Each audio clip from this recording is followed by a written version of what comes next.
Dëshironi të negocioni çmimin e një prone dhe të arrini një marrëveshje më të mirë? Ja disa këshilla që do t'ju ndihmojnë.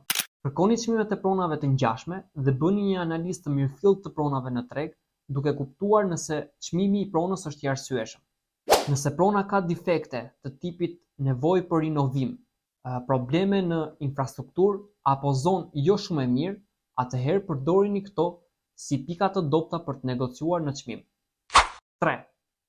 Ndonjëherë duhet të bëni një ofertë më të ulët se sa çmimi që jeni të gatshëm për të blerë. 4. Dëgjoni dhe shikoni sjelljet e shitësit.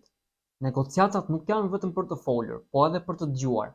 Shikoni të gjitha shenjat dhe të dhënat që shitësi mund të jap për të treguar se sa fleksibël mund të jetë në çmim.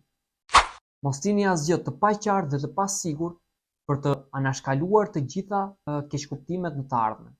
Çdo marrëveshje ka mundësitë e saj. Ndiq këto këshilla ose më kontakto që të bëj marrëveshjen tuaj një sukses.